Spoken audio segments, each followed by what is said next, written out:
Episode number 57. Kay said that as if it were his final word, but it was not his conclusion. He was too tired to think about all the ramifications of the story, and the sort of thoughts they led him into were not familiar to him, unrealistic things better suited for officials of the court to discuss than for him. The simple story had lost its shape, he wanted to shake it off, and the priest, who now felt quite compassionate, allowed this, and accepted K.'s remarks without comment, even though his view was certainly very different from K.'s. In silence, they carried on walking for some time. K stayed close beside the priest without knowing where he was. The lamp in his hand had long since gone out. Once, just in front of him, he thought he could see the statue of a saint by the glitter of the silver on it, although it quickly disappeared back into the darkness. So that he would not remain entirely dependent on the priest, K asked him, "We are now near the main entrance, are we?" "No," said the priest. "We're a long way from it. Do you already want to go?" K had not thought of going until then, but he immediately said, "Yes, certainly, I have to go. I'm the chief clerk in a bank, and there are people waiting for me. I only came here to show a foreign business contact round the cathedral." "All right," said the priest, offering him his hand. "Go then." "But I can't find my way around in this darkness by myself," said K. "Go to your left as far as the wall," said the priest. "Then continue alongside the wall without leaving it, and you'll find a way out."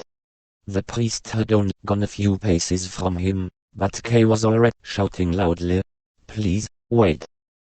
"I'm waiting," said the priest. "Is there anything else you want from me?" asked K. "No," said the priest. "You were so friendly to me earlier on," said K.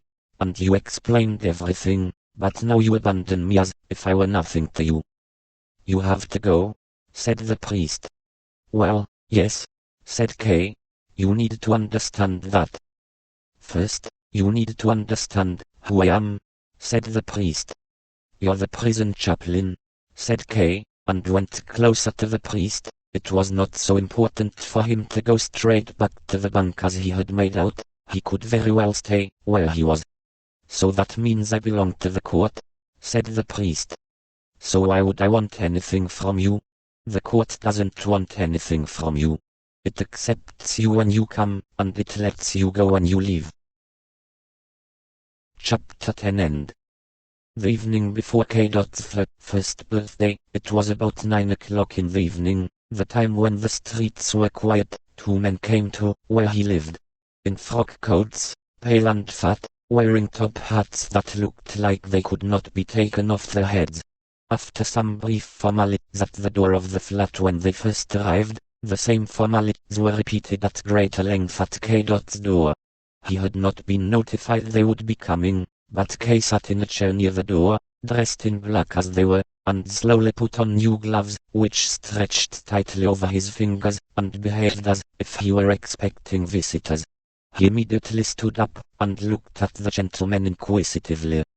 "You've come for me then, have you?" he asked. The gentleman nodded. One of them indicated the other with the top hand now in his hand. K told them he had been expecting a different visitor. He went to the window, and looked once more down at the dark street.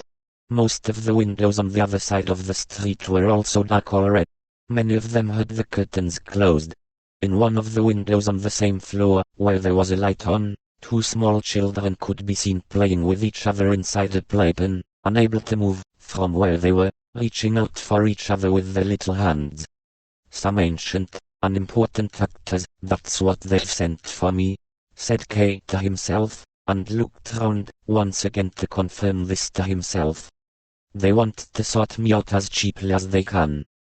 K suddenly turned round to face the two men, and asked, "What theater do you play in?" "Theater?" asked one of the gentlemen, turning to the other for assistance, and pulling in the corners of his mouth. The other made a gesture like someone who was dumb, as if he were struggling with some organism causing him trouble. "You're not properly prepared to answer questions," said K and went to fetch his hat.